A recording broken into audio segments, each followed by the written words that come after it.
It's GT the Vibe Podcast coming at you with another episode. Let me get my mic right. Hold on. Get my mic right around here. So, been busy all week. Back at it again for another week of great stuff, great content. Again, if you like what we do, like and subscribe to the channel.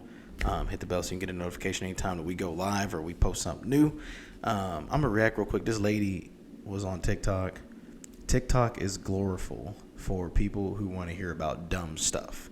And so this lady's talking about the divorce rate amongst lesbians, which we already knew, but we're going to let her speak real quick.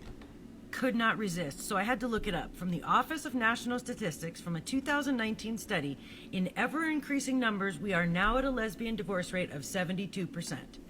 So the top 4 reasons that they are reporting getting divorced is feeling ignored, inequality in the partnership, adultery, and domestic violence. Personally, I feel like this lends some weight to men's arguments and complaints about how women are behaving in relationships. Because when you have lesbian divorce statistics that look like that, the girls are kind of telling on themselves. They kind of are telling on themselves, essentially. So anybody the that crazy knows me thing is, So the crazy thing is, they believe that they can just sit here and say men do this, men do that, men do this and that and the other. And when you look when two females get together, they got the same problem as when they're together with a man. So that leads you to the question of what actually is going on inside the relationship. And this is kind of funny that they bring this up, that she brought this up, because I knew this. I kind of want to know what the divorce rate is amongst men who marry men. I'd like to, that's something I might have to look up for one of my podcasts just to see if I can come up with find some statistics somewhere. I know they got some somewhere. So hopefully I can get some statistics somewhere on that so we could kind of look into that and see, is it significantly lower than what it is for women and women? Because one thing that we know is that men, most men, this isn't to say that every woman's like this or every man is a certain way, but this is talking about the majority, right? When you got high divorce rates, and I mean, even on the men and women side, the women are the ones that are filing for divorce at a higher rate. Now, this is women and women, so women can't even be married to women. Women don't even want to be married to themselves. That's the crazy part about it, is that they don't want to be married to themselves, so they must admit that they might be part of the problem. And the crazy thing for me is, a lot of people say in relationships, you have women who move the goalpost. So, you get this list of things done. They're like, I want this type of person. And you become that type of person. Then they're like, well, no, I want this type of person now. So then they give you a new set of rules, list, and all that type of thing, and say, oh, well, I need you to be here now. Okay, well, now that you're here, I need you to be here. So it's continually always moving. That's one type. Then there's women that won't take accountability for their actions, no responsibility. They're always blaming somebody else, always the victim, those type of people. And I mean, it's crazy because, as a man, things that we're good at, we are very good at taking responsibility, because most of the blame in society gets laid on us. Even when you look at Adam and Eve, when Eve ate the apple, they blame, oh, well, man, I'm like, well, Eve wanted to be like God. That's why she ate the apple. Easily deceived, wanted to be like God. So she ate the apple, and then, oh, well, it's Adam's fault because he wasn't leading, yada, yada, yada. And then so that's what they'll say. And then when you say, well, shit, if he didn't listen to his wife, we'd be okay. But they're like, well, you should listen to your wife. And it's like, dude, like, for men, it's almost like it's a lose-lose situation when it comes to relationships. Like, we can't win for nothing. Like, there's no way for us to be able to come out on top, because there's always going to be something, always something pops up, or always something new. And it's crazy because, like, that's what gets pushed out here. That's the narrative that gets pushed in the community, is that, men are crap, men are this and that and the other. And then you have a growing epidemic of single moms who are blaming men for all their problems. And it's like, dude, like, you chose these sorry motherfuckers. Sorry, excuse my French. You chose them. And that's the crazy thing, is like, the feminism in our culture has caused this problem to where women feel like they need to explore their sexuality and just be out there. So they go get ran through, and then all of a sudden now they want to settle down, and now they want to give this good dude damaged goods, and then they mad at him because he don't want damaged goods. Like, what good dude is gonna want damaged goods? Like, oh, just give me the damaged goods, please. I'll take them all. No, that's the dumbest thing. That's the dumbest thing ever. So that never made sense to me in society, how they could do that, how they can tell them that. It's almost like they're setting them up. And I think that, there's a higher thing going on with the whole movement of feminism, and then you got transgenderism and all that. I mean, I don't even know what movement will be next. But when she talks about lesbian divorce rate being so high, this is crazy to me. Like, who do women blame then? Like, who do lesbians blame men for their high divorce rate? Like, who do you blame then? Right?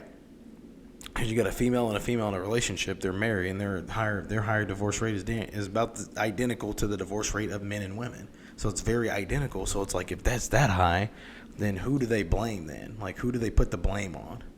Do they cast blame and say, well, men, if there was no men in society, yada, yada, yada? You probably have people that say that dumb crap that won't take responsibility. And the crazy thing is that you'll find out a lot about a person, especially like some of these women out here, like they'll get divorced and they'll go change their hair color. Like I said before, buy dumb stuff. They make dumb purchases, trying to make themselves feel better, right? They ruin their marriage, so in order for them to make themselves feel better, they got to go out here and buy crap that doesn't even matter. And then they go get ran through, and then they're like, well, I want to settle down. I want to get married again. And then they're mad when nobody wants to marry them.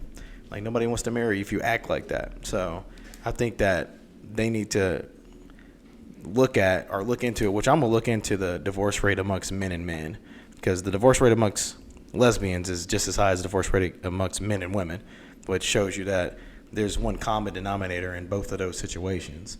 They won't say it. We know they won't say it, but I'll say it. I don't care. Women are the common denominator in both of those situations. So, I mean, if you're divorcing other women at the same rate that you're divorcing men, there's a problem. Like, somebody got to take responsibility.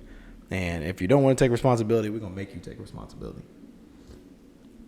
And it's the same things that, the four things that she mentioned, not feeling equal. Like, you're two women in a relationship. How do you not feel equal? How does that happen? So, and that's the same thing that they say when they're divorcing men. Well, I don't feel equal in a relationship. Those type of things. So it's very, most of it is emotional based. Obviously, adultery is huge. That's that's the one thing that goes across the categories that makes sense. But as far as like the feeling equal and the emotional stuff, like just super emotion driven, right? So everything is based on how women feel. So if they feel good, they feel good. If they don't feel good, they don't feel good. And it's always, and what we have to realize as men is that we can't get attached to those emotions. We can't let the emotions drive the boat, drive the ship, drive the car, whatever metaphor that you want to use in there. We can't let the emotions drive it because one thing I've learned is emotions cause you to make mistakes. Most people's mistakes that they make, even in financial stuff, even in cheating, like cheating is an emotional person making a mistake, right? Emotions get involved, emotions get heightened up, and then they make a mistake. So I don't think emotions are always a good thing, but it's so pushed upon men. And you'll hear women say, well, so if a man cries, does that mean he's wimpy? Or if a man is this, does that mean he's this? And that's just the feminine nature, the feminism nature in women. That's how they reply to stuff like that. So if somebody replies to stuff like that, it's because they're thinking from the feminine culture that is outside the door, outside the walls, because they want you to be like them. But they don't want to be so they want to be like men, and they want you to be like them. So it's almost like a role reversal. We want you guys to be super emotional while we're here acting like we're tough and masculine and we're running things. So it's a gender shift, essentially. And that's another way to emasculate a man, is you want him to be super emotional when we're not super emotional creatures. Never have been, never will be. Like when people ask me, oh, you gotta be emotional, I'll be like, why? Like, what's the point in me being super overly emotional? Like what does that solve? Does that solve a problem? And then you got to ask it, and then ask your woman, like, when you get super emotional, do you solve problems when you're super emotional? Do you fix issues when you're super emotional? I guarantee you most of the time they're like, no. So then what's the point being super emotional. Like, what's the point? Like, what do we get from that? And so, like I said, I kind of went on a tangent, but like I said, so this is crazy that the divorce rates are similar between female and male and female. It's crazy. I'm gonna have to do some research, guys, and I will definitely post something when I find out. I'm gonna look up the divorce rate amongst men and men, just to see if there's any kind of discrepancies or differences that we could talk on. And so I'll look that up, and then on the next podcast, maybe in the next week or so, I'll throw one up here about that, and we could compare all three. And I'd be willing to venture and say that it won't be as high as the other two.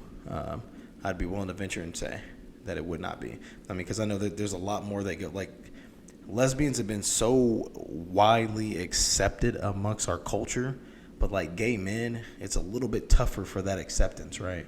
And so I think that when they get married, it's like, it's a little bit more stuck because you work so hard to get there to even be accepted in any kind of way, shape, or form, that it's one of those things where it's harder to just, oh, I'm just going to break this off. Like, it probably takes a lot more. Just like in a relationship between a man and a woman, it takes a lot more for a man to walk away than a woman. A woman to walk away because you don't make them feel good, whereas a man, you could be disrespectful to them, you could talk down to them forever, you could emasculate them, and they'll deal with this for years and years and years before they finally break. Right? A woman, because of emotions, is easily breakable.